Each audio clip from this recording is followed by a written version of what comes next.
शाम ढलने को है। वीर और उसके दो लफंटर दोस्त प्लानिंग के हिसाब से बुआ के घर के बगल वाली झाड़ियों में छुप के सबके सो जाने का इंतजार कर रहे हैं। पॉप कल्चर को रियलिटी समझने वाले लड़कों ने पूरी जेम्स बॉन्ड वाली प्लानिंग कर रखी थी कि जैसे ही घर की बत्ती बुझेगी वीर बाउंड्री क्रॉस करके अंदर जाएगा, फिर पाइप से चढ़ के खिड़की पर जाएगा और खिड़की खोलकर पेपर चुराएगा और भाग जाएगा।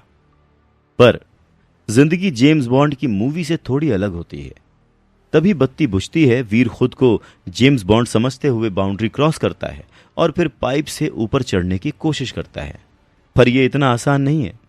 जल्द ही उसे रियलाइज हो जाता है कि जेम्स बॉन्ड मूवी में बहुत गलत दिखाते हैं। बेचारा कई खरोच और चोट लगाते हुए किसी तरह पाइप से छत पर चढ़ ही जाता है और जैसे ही खिड़की खोलकर अंदर जाने की कोशिश करता है कि सिक्योरिटी का अलार्म बज उठता है। रात के उस सन्नाटे में शोर भर जाता है और घर की सारी बत्तियां जल जाती हैं। वीर सपोर्ट के लिए अपने दोस्तों की तरफ देखता है, पर वो तो अलार्म बजते ही रफू चक्कर हो चुके थे और वीर को अधर में लटकता हुआ छोड़ गए थे। तभी बुआ और उनकी फैमिली बाहर आते हैं और वीर रंगे हाथों पकड़ा जाता है।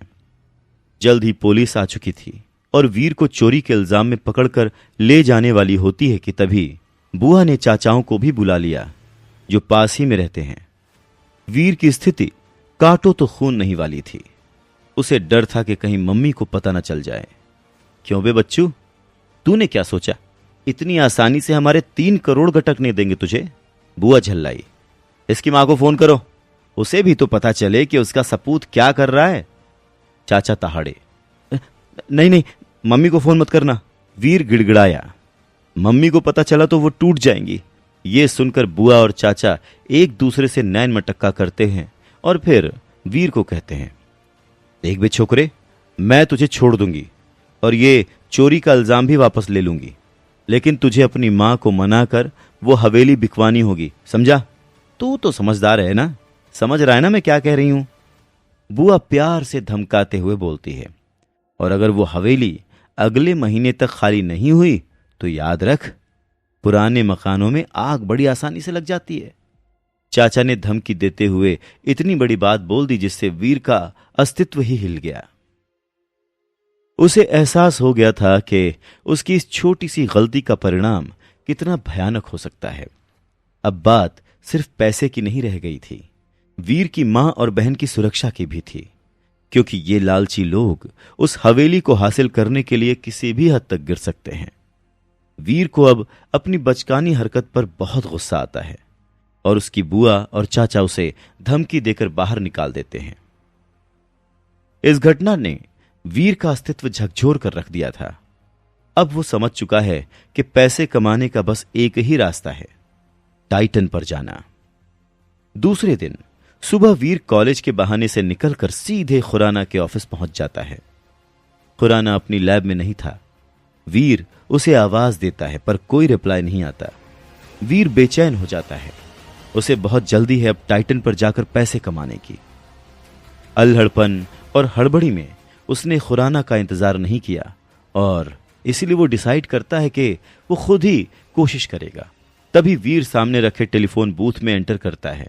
उस बूथ में बस एक ही लाल रंग का बड़ा सा बटन लगा था। वीर आसपास देखता है और उस बटन को दबा देता है। बटन दबते ही बूथ के अंदर मानो रोशनी की बाढ़ सी आ जाती है। तरह तरह के रंग चारों तरफ से वीर के शरीर पर पड़ने लगते हैं और धीरे धीरे बूथ में धुआं भरने लगता है।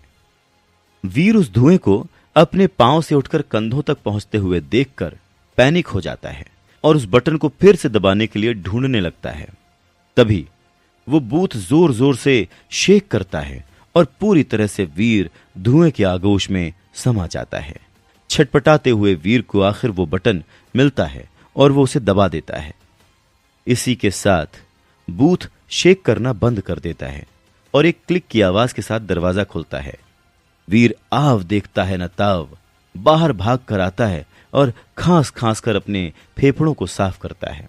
ये सब करते हुए उसे नोटिस होता है कि वो खुराना की लैब में नहीं है। वो अपने चारों तरफ देखता है। एक बिल्कुल सफेद कमरा है।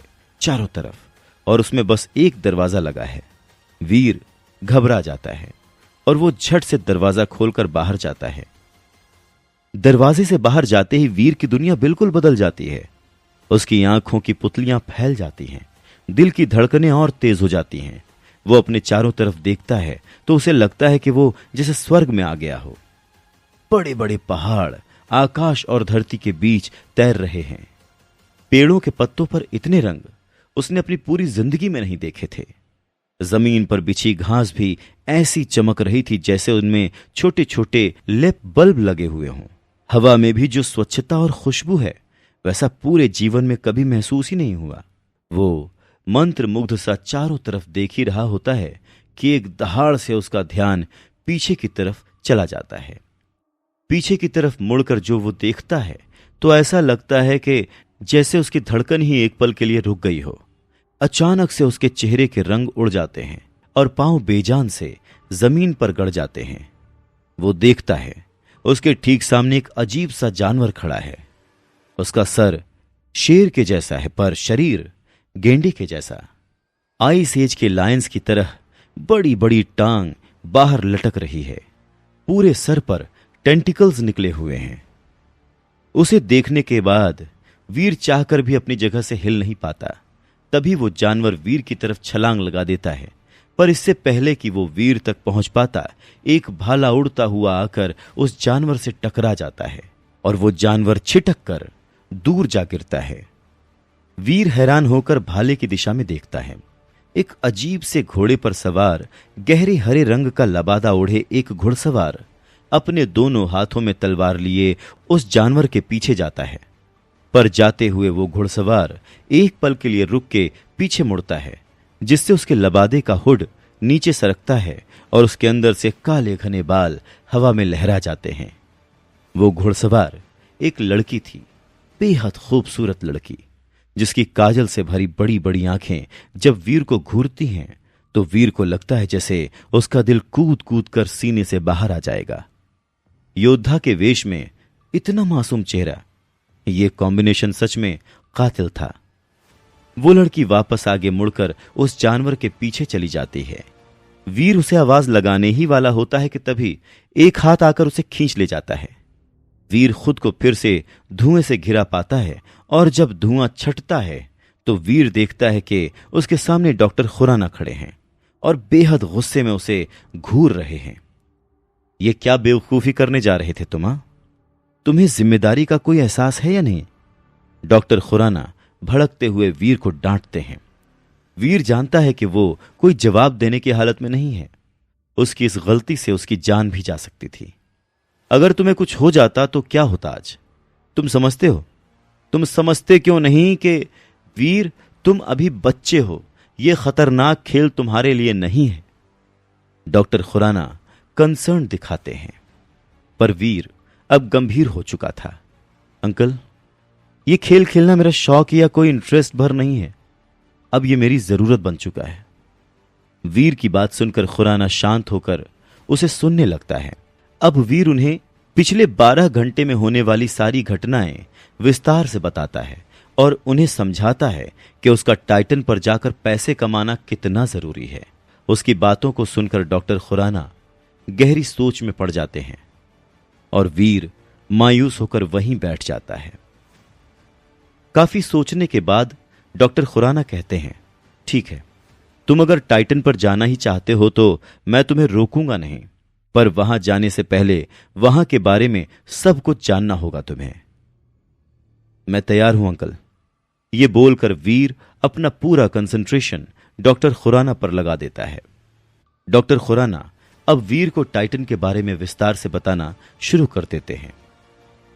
सुनो, टाइटन ग्रह पर हमारा बेस देव आश्रम के नाम से है। तुम टेलीपोर्ट होकर वहीं पर बने अपने कमरे में जाओगे, लेकिन वीर वहां गुजारा करना इतना आसान नहीं होगा। समय समय पर अपनी ताकत और काबिलियत बढ़ाने के लिए तुम्हें लेवल्स पार करने होंगे और वो तब होगा जब तुम्हें जीन पॉइंट्स मिलेंगे और वो तुम्हें तब मिलेंगे जब तुम वहां एलियंस का शिकार करके उनकी एनर्जी हासिल करोगे। ये काफी कुछ वैसा ही है जैसे तुम्हारी वीडियो गेम्स की दुनिया में होता है, बस फर्क इतना है कि यहां पर खतरा असली है तुम्हारी एक छोटी सी चूक तुम्हारी जान भी ले सकती है, और वीडियो गेम्स की तरह यहां तुम्हें दूसरा मौका भी नहीं मिलेगा। जितनी आसानी से डॉक्टर खुराना ये सब कह रहे थे, वीर जानता है कि ये उससे कहीं ज्यादा मुश्किल है। टाइटन ग्रह वैसे तो दिखने में हमारी पृथ्वी जैसा ही है, लेकिन फिर भी हमारी पृथ्वी से काफी अलग है, और इसीलिए वहां के नियम भी अलग हैं। इस दुनिया में साइंस और टेक्नोलॉजी दोनों ही बेवजह है, क्योंकि वहां के लोग अभी भी डेवलप हो रहे हैं। इसीलिए वहां कोई भी साइंटिफिक या टेक्निकल इक्विपमेंट काम नहीं करते। दूसरे शब्दों में कहूं तो वहां मशीन गन से ज्यादा एक स्टील का खंजर तुम्हारे लिए फायदेमंद रहेगा। मिसाइल्स और न्यूक्लियर हथियार भी वहां किसी काम के नहीं होंगे। यहां तक कि वहां पर मोबाइल फोन या ऐसे कोई भी इलेक्ट्रॉनिक इंस्ट्रूमेंट्स भी नहीं चलेंगे। सब कुछ ठीक वैसे ही होगा जैसे कि पृथ्वी के डेवलपमेंट के पहले चरण के समय था। वीर बहुत ही ध्यान से डॉक्टर खुराना की बात सुन रहा था। यह सुनने में भले ही किसी फिल्म के सीन जैसा लग रहा हो, पर असल में काफी दिलचस्प था। और हैरानी की बात तो यह थी कि वीर को इसमें और ज्यादा रुचि आ रही थी, और वो आगे सुनने के लिए उत्सुक था। शूरवीर के सारे एपिसोड्स को सुनने के लिए डिस्क्रिप्शन में दी लिंक से डाउनलोड करें पॉकेट FM ऐप।